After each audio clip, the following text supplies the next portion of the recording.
주님이 입으신 귀한 옷 나 먼저 보았네. 내 발이 죄악에 빠질 때 주 나를 붙드네. 시온산보다 더 찬란한 저 천성 떠나서 이 세상 오신 예수님 참 내 구세주. 내 주님 영광의 옷 입고 문 열어주실 때 나 주님 나라에 들어가 영원히 살겠네. 시온성보다 더 찬란한 저 천상 떠나서 이 세상 오신 예수님 참 내 구세주.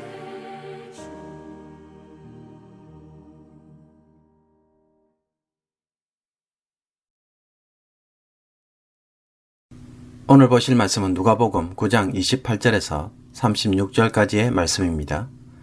이 말씀을 하신 후 8일쯤 되어 예수께서 베드로와 요한과 야고보를 데리고 기도하시러 산에 올라가사 기도하실 때에 용모가 변화되고 그 옷이 휘어져 광채가 나더라.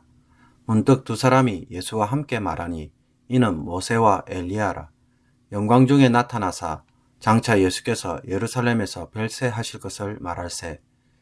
베드로와 및 함께 있는 자들이 깊이 졸다가 온전히 깨어나 예수의 영광과 및 함께 선 두 사람을 보더니 두 사람이 떠날 때에 베드로가 예수께 여짜오되 주여 우리가 여기 있는 것이 좋사오니 우리가 초막셋을 짓되 하나는 주를 위하여 하나는 모세를 위하여 하나는 엘리야를 위하여 하사이다 하되 자기가 하는 말을 자기도 알지 못하더라.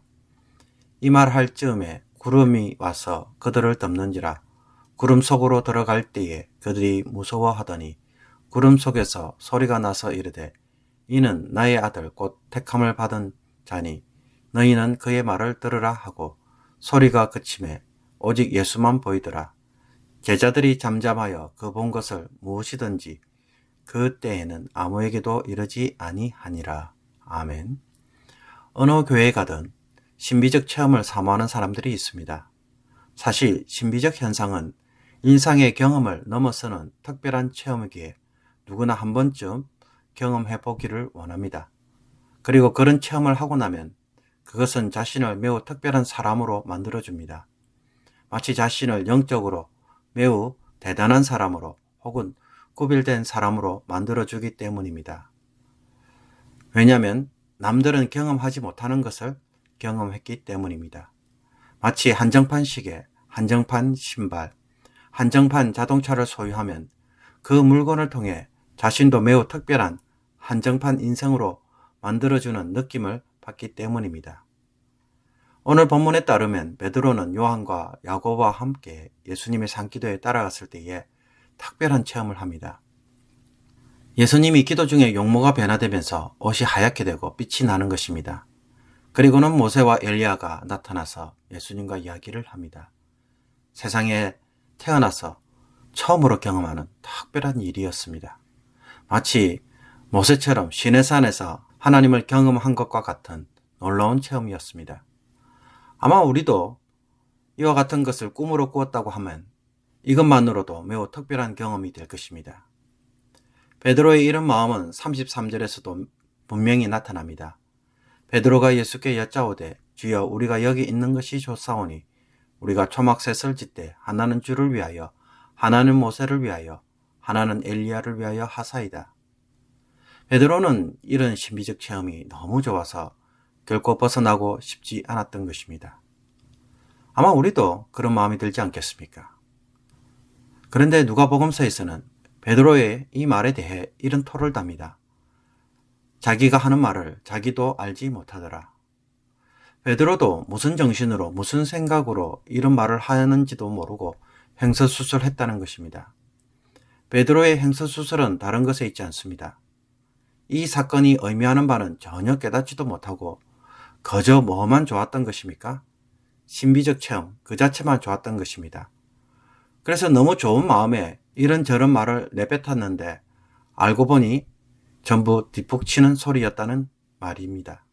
어제 본문을 보면 예수님이 예루살렘으로 올라가시면서 이제 자신이 십자가의 길을 걸어가야만 하는 것을 제자들에게 알려주십니다. 고난을 받아 죽을 것을 미리 알려주신 것입니다. 제자들이 이런 말을 듣고 기분이 좋겠습니까? 별로 안 좋습니다. 또 이 사건으로 인해 제자들이 크게 낙심하고 도망갈까봐 예수님은 이런 제자들을 확실하게 붙잡아 줄 필요가 있었습니다. 그래서 산에서 이들을 위하여 기도하신 후 십자가 사건 후에 있을 영광 받으시는 예수님의 모습을 미리 보여주신 것입니다. 그리고 예수님이 산에서 변할 때에 모세와 엘리야가 등장합니다. 모세는 출애굽과 율법을 통해 옛 언약을 대표하는 사람입니다. 새 언약이 오기 위해 옛 언약을 준비했던 사람입니다. 엘리야는 새 언약을 성취할 메시아를 예언한 선지자입니다. 여기에 대해 예수님은 새 언약을 성취할 메시아입니다. 마치 마라톤에서 뒤에 달려오는 선수가 앞에 달려갈 선수에게 바톤을 터치하는 것처럼 그러한 장면을 연출하고 있는 것입니다. 그래서 이 두 사람은 예수님이 예루살렘에서 별세하실 것에 대해 이야기를 합니다. 예수님의 별세는 죽음이라는 의미를 담고 있지만 이 단어는 동시에 출애굽할 때에 탈출이라는 그 의미로 사용된 동일한 단어입니다. 예루살렘에서 예수님의 죽음이 새로운 출애굽 사건을 이루고 새 언약을 성취할 분이라고 알려주는 것입니다. 그리고 부활을 통해 영광 받으실 분으로 미리 알려주시는 것입니다. 세상에서는 너무나 초라하고 비참하게 죽는 사건인데 그러나 그 이면에는 모세와 엘리야가 등장하면서 이루어지는 실로 엄청난 영광스러운 구속사적 사건이라는 것입니다. 그런데도 베드로는 이 사건의 의미를 전혀 몰랐습니다. 그냥 이런 체험을 한 것 자체가 좋아서 여기에 마음이 흥분되어서 횡설수설했던 것입니다. 그렇다면 예수님의 십자가의 의미를 모르는 영적 체험은 무슨 의미가 있을까요? 성경은 한마디로 정신없이 횡설수설하는 말로 간주합니다. 물론 신비적 체험 자체를 부정하는 것이 아닙니다. 하나님이 우리에게 신비적 경험을 하게 하실 때에는 그것은 항상 하나님의 메시지를 담고 있다는 것을 주목해야 합니다.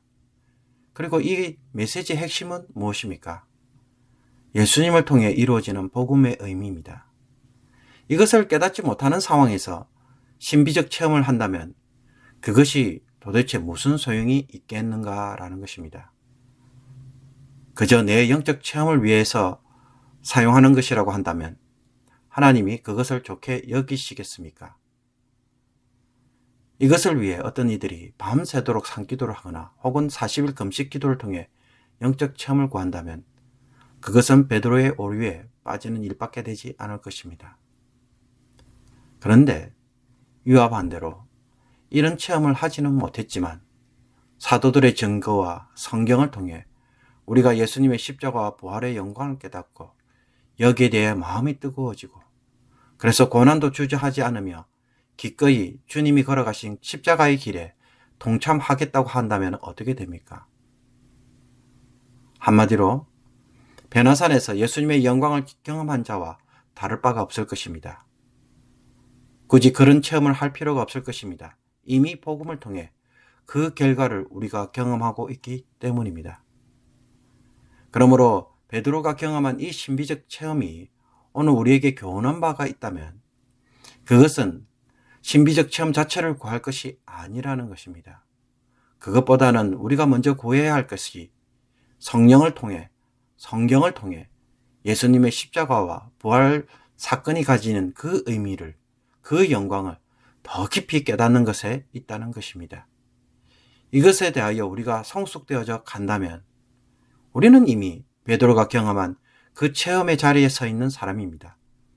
동일한 현장에 이미 서 있는 것 같은 결과를 누린 사람들입니다.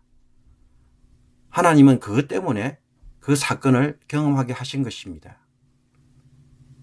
사랑하는 성도 여러분, 오늘 이 말씀을 통해서 우리가 바른 영적인 신앙의 길을 걸어갈 수 있기를 원합니다. 우리는 영적 체험을 신비가 아닌 예수님이 하신 말씀과 복음에서 바르게 찾을 수 있는 바른 성도가 되기를 원합니다. 그래서 정말 체험해야 할 것이 무엇인지를 알고 제대로 체험해 나가는 저희들이 되었으면 좋겠습니다. 그 체험은 복음의 의미를 더 깊이 깨닫는 것에 있음을 다시 한번 알고 성령께서 우리로 하여금 십자가에 더 깊이 나갈 수 있도록 인도해달라고 기도하는 저와 여러분이 되었으면 좋겠습니다. 기도드리겠습니다. 하나님 아버지, 정말 우리가 알아야 하고 경험해야 하는 것이 무엇인지 오늘 말씀을 통해 다시 한번 바르게 깨닫기를 원합니다. 예수님이 없는 신비적 체험, 십자가와 부활의 의미를 상실한 체험을 사모하는 자들이 되지 않게 하여 주옵소서. 때론 신비적 체험이 없어도 예수님과 십자가의 그 영광의 대단함을 복음을 통해 깊이 깨닫게 하심으로써 우리도 변화산에서 예수님의 만난 체험을 함께 공유할 수 있는 그리스도인이 되게 하여 주옵소서.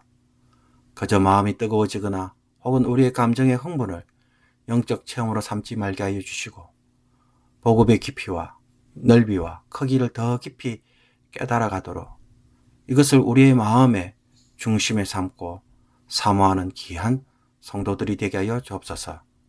그래서 우리도 이 체험 때문에 제자들처럼 끝까지 십자가의 길을 걸어갈 수 있는 그런 성도가 되게 하여 주옵소서.